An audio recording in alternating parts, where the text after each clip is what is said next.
Je vais vous présenter ici mon cours sur les espaces vectoriels. Dans ce cours, je considère tous les scalaires dans l'ensemble des nombres réels R. On va commencer par voir la structure d'un espace vectoriel. Donc, on appelle un espace vectoriel sur R ou un R espace vectoriel un ensemble E menu de deux lois, la loi additive plus et la loi multiplicative, la loi point. Donc, on appelle espace vectoriel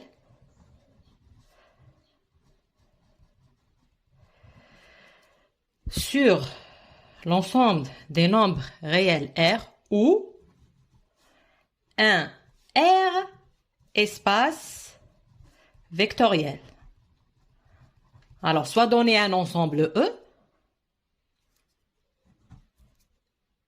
on dit un espace vectoriel sur R ou bien un R espace vectoriel. L'ensemble E muni de deux lois. E, on le menu de deux lois.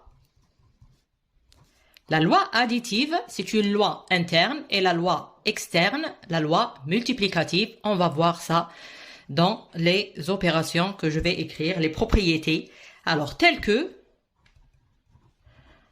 alors je répète, on a E un ensemble, menu de deux lois, la loi additive et la loi multiplicative.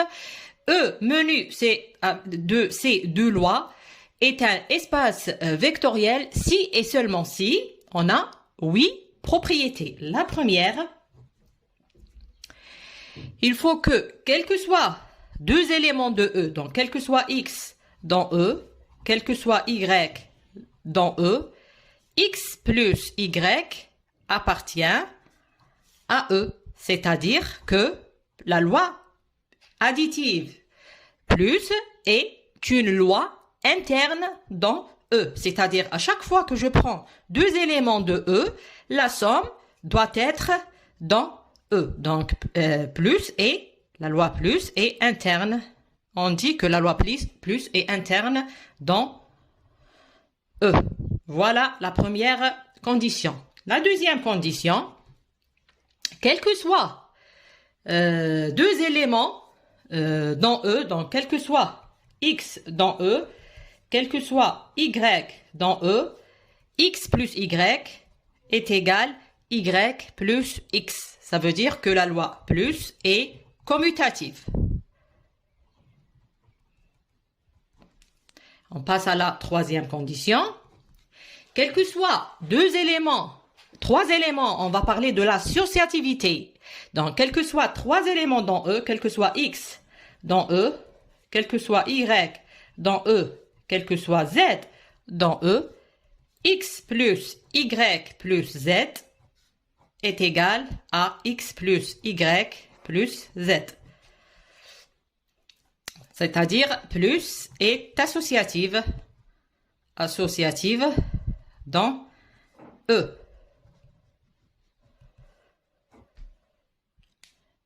La quatrième condition, quel que soit X dans E, il existe E, quel que soit X dans E, il existe E dans E, tel que X plus E est égal à E plus X. Bon, puisqu'elle est commutative, on peut écrire seulement un seul côté est égal à X. Avec E est appelé élément neutre. E est l'élément neutre de l'ensemble E. Cinquième condition, quel que soit X dans E, il existe X' dans E, tel que X plus X' égale X' plus X égale l'élément neutre E. X' est le symétrique de X. On peut donner des exemples. Si E est l'ensemble des réels R menu de la loi additive plus l'élément neutre et c'est le 0. C'est pour le symétrique. Le symétrique, par exemple, tu as 2 et moins 2. Donc, on passe à la 6e condition. On va maintenant travailler avec la 2e loi, la loi externe, la loi multiplicative. Quel que soit lambda dans R, quel que soit X dans E, quel que soit Y dans E, lambda X plus Y est égal à lambda X plus lambda Y. C'est-à-dire, on a distribué lambda sur la somme X plus Y. 7e condition, quel que soit toujours lambda, maintenant on va prendre 2, quel que soit lambda dans R, quel que soit mu dans R,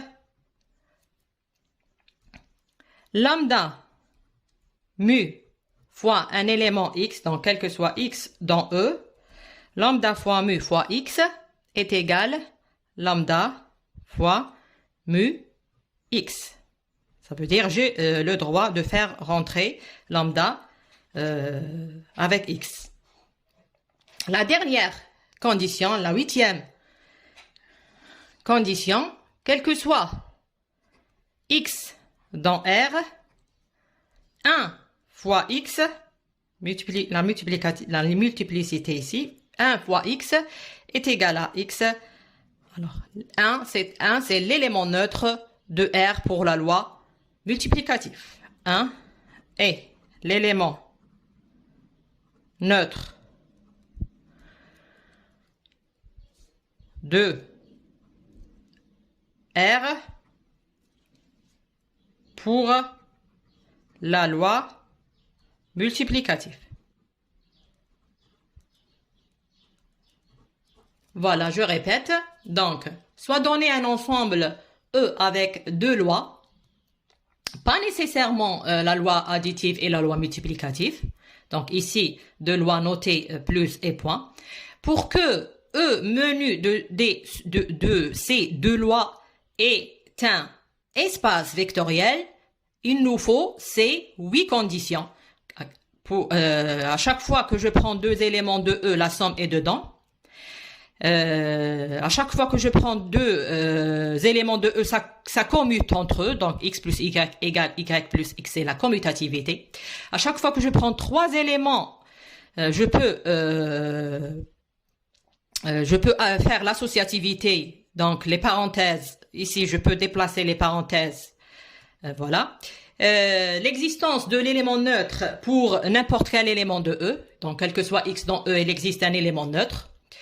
L'existence du symétrique pour chaque élément, quel que soit un scalaire lambda fois la somme, c'est je peux distribuer lambda par la somme.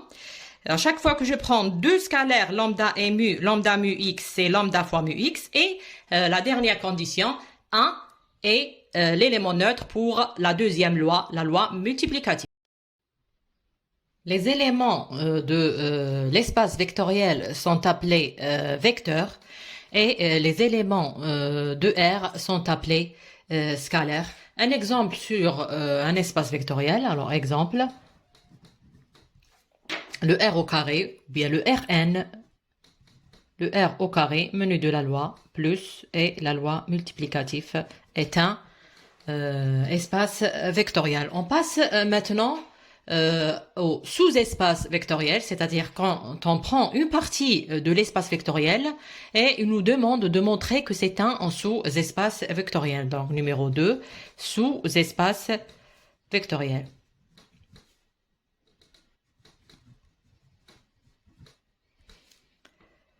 Donc soit E un R espace vectoriel et F une partie de E. Soit E, 1, R, espace vectoriel, et F une partie de E. F est un sous-espace vectoriel de E si et seulement si et seulement si, vous pouvez remplacer cette écriture par équivalence. Vous avez trois conditions pour que F soit un sous-espace vectoriel de E. La première condition, c'est que l'élément neutre de E, le 0E, c'est-à-dire l'élément neutre pour la loi additive, soit appartient à F, c'est-à-dire l'élément neutre soit dans F. Deuxième condition, quels que soient deux éléments de F, quel que soit X dans F, quel que soit Y dans F, X plus Y appartient à F. Et la troisième condition, quel que soit X dans F, quel que soit lambda, un scalaire dans R, lambda X appartient à F. Voilà les trois conditions pour que F soit un sous-espace vectoriel de E. Maintenant, on va voir un exercice. Avant de voir l'exercice, si la première condition n'est pas satisfaite, c'est-à-dire il vous donne une partie telle que l'élément neutre n'est pas dedans, vous arrêtez là. Ce n'est pas la peine de voir les deux autres conditions. Alors on va donner ça comme remarque. Alors remarque. Première remarque, si 0 de E n'appartient pas à F, ça implique que F n'est pas un sous-espace vectoriel. Deuxième remarque, vous pouvez rassembler ces deux conditions, la deuxième et la troisième, en une seule condition. Donc, vous montrez que quel que soit X dans F, quel que soit Y dans F, quel que soit lambda dans R, vous montrez tout simplement que lambda X plus Y appartient à F. Moi, je préfère de les montrer, les trois conditions. C'est à vous de choisir. Si vous montrez les trois conditions, ou bien rassembler la deuxième et la troisième en une seule condition de prime. C'est de montrer directement qu'un scalaire fois un élément plus un autre élément est dans F. On va voir un exercice ou bien un exemple. Exemple. Montrer que F, les couples dans R au carré,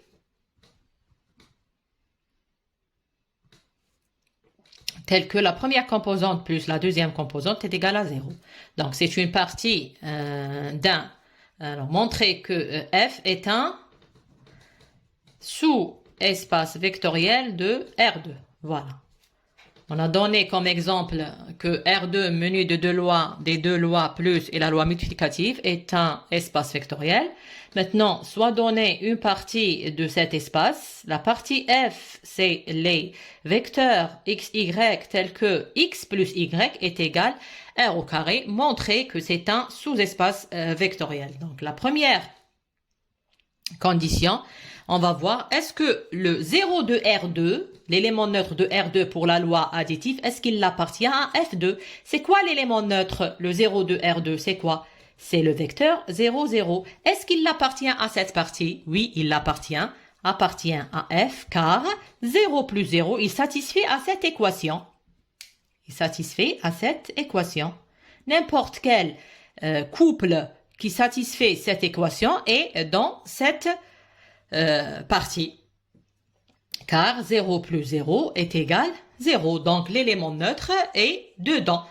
Si par exemple, j'ai donné ici un 1, à la place de 0 à 1, x plus y est égal à 1, ce n'est pas un sous-espace vectoriel parce que le 0, 0 n'appartient pas à cette partie. On s'arrête là et on dit que f n'est pas un sous-espace vectoriel. Mais ici, la question était montrer que c'est un sous-espace vectoriel. On va trouver que c'est un sous-espace vectoriel. Donc, la deuxième condition, je vais prendre deux éléments de F. Dans la définition, dans notre définition, pour montrer qu'une partie est un sous-espace vectoriel, on prend deux éléments x, y. Ici, les éléments, c'est des vecteurs, c'est des couples. Voilà. Donc, on prend deux couples. Donc, soit x, y dans F et x', y' dans F. On va voir si xy plus x', y' est dans F. xy plus x', y' est dans F. Point d'interrogation. Il faut prouver ça. On va faire la somme. xy plus x', y' est égal x plus x', y plus y'. Pour que cet élément soit dans cette partie F, il faut que cette composante plus cette composante soit égale à 0. On va voir, on va calculer ça. X plus x' plus y' égale. Ici, je peux permuter. Pourquoi? Parce que plus est commutative.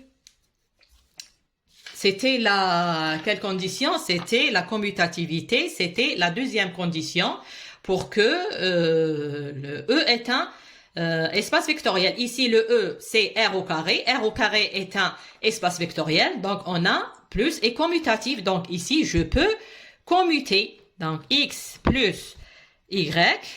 Je ramène Y par là. Plus X'. Plus, pourquoi j'ai commuté? Parce que, étant donné x, y dans F, donc x plus y est égal à 0. Donc, ça, c'est égal à 0. Étant donné x', y' dans F, donc x' plus y' est égal à 0. Donc, le tout, c'est égal à 0. Donc, j'ai la somme de ces deux éléments est dans F. Donc, x, y plus x', y' appartient à F. Troisième condition, je prends soit x, y dans F et lambda dans R. Je vais calculer lambda x, y est égal à un scalaire fois un couple. On peut faire rentrer le scalaire dedans. C'est lambda x, lambda y. Après, pour voir si cet élément appartient à F, il faut calculer la première composante plus la deuxième. Si je trouve que c'est égal à 0, donc l'élément est dedans. Alors, lambda x plus lambda y est égal, je tire lambda comme facteur. Pourquoi? J'ai cette propriété parce que on a vu R au carré est un espace vectoriel, donc c'est la condition numéro 6. Donc, un scalaire est distributif par rapport à la somme de deux éléments. Voilà. Donc, il faut écrire ça, hein, parce que R au carré est un espace vectoriel. D'après la sixième condition. Ou bien écrire la condition. Ici aussi, il faut dire que c'est commutative, car plus est commutative. Soit donner la condition, soit dire R au carré est un espace vectoriel. Voilà.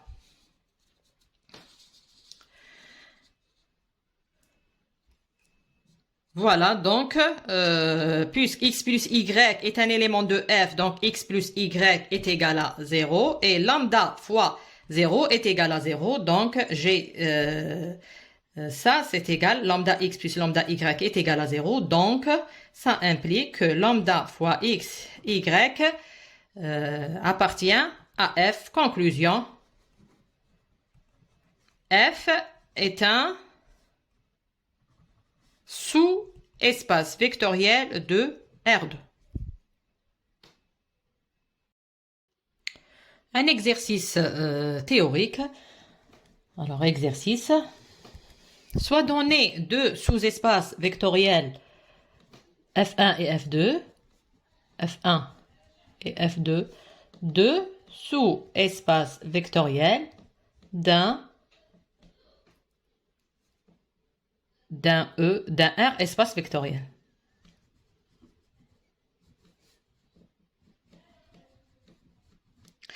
Montrer que, premièrement, F1 inter F2 est un sous-espace vectoriel. Deuxièmement, l'union n'est pas toujours un espace vectoriel. F1 union F2 n'est pas toujours un sous-espace vectoriel. Alors, preuve, solution.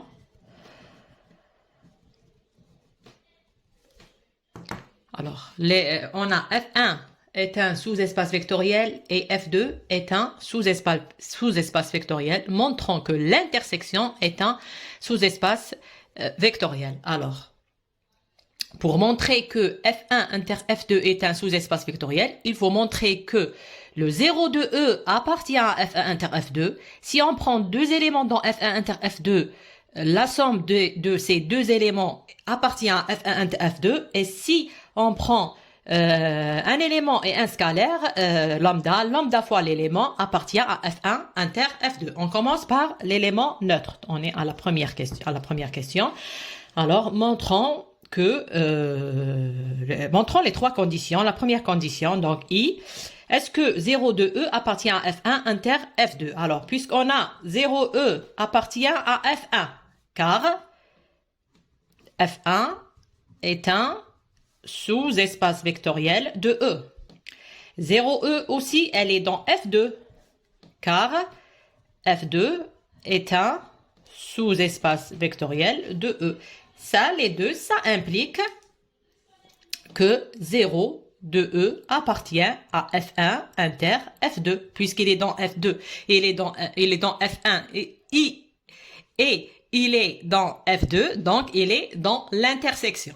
Donc, on a trouvé que le 0 de E appartient à l'intersection. On passe à la deuxième condition. On va prendre deux éléments dans F1 inter F2. Donc, soit X dans F1 inter F2 et Y dans F1 inter F2. Et on va voir, est-ce que la somme est dans F1 voilà. Est-ce que la somme est dans F1 inter F2? Est-ce que X plus Y appartient, point d'interrogation, à F1 inter F2? On va voir. Donc, X est dans F1 inter F2. Implique que X appartient à F1 et X appartient à F2, la propriété de l'intersection. Y appartient à F1 inter F2, implique que Y appartient à F1 et Y appartient à F2. Alors, le X est dans F1 et le Y est dans F1. Puisque F1 est un sous-espace vectoriel, je peux dire que X plus Y appartient à F1. Donc, ces deux-là, X dans F1 et X et Y dans F2, ça implique que X plus Y, X dans F1 et Y dans F1 implique que X plus Y appartient à F1. On passe à ces deux conditions. X dans F2 et Y dans F2 implique que X plus Y appartient à F2. Donc, j'ai trouvé que pourquoi la somme est dans les FI? Pourquoi? Car F1 est un sous-espace vectoriel.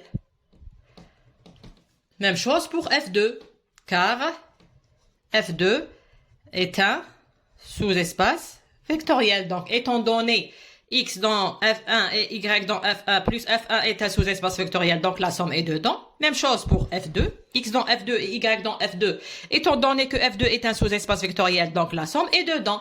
Qu'est-ce que j'ai trouvé? J'ai trouvé que le X plus Y appartient à F1 et X plus Y appartient à F2. Ça implique que X plus Y appartient à F1 inter F2. Donc, j'ai trouvé que la somme de deux éléments est dedans. On passe à la troisième condition. 3i. je prends soit X dans F1 inter F2, la troisième condition, on prend un élément et un scalaire. Et lambda dans R. Est-ce que lambda fois X appartient à F1 inter F2? Point d'interrogation. Alors, X appartient à F1 inter F2 implique que X appartient à F1 et X appartient à F2. Puisque F1 est un sous-espace vectoriel, ça implique que lambda X appartient à F1. Même chose, F2 est un sous-espace vectoriel, implique que lambda X appartient à F2. Ça donne quoi ça? Ça donne que lambda X appartient à F1 inter F2, d'où la troisième condition. Donc, on a montré que F1, conclusion,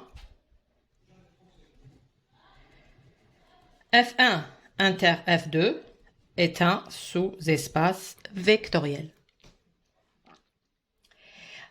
Ça se généralise sur l'intersection des sous-espaces vectoriels. Donc, l'intersection d'un sous-espace vectoriel est un sous-espace vectoriel.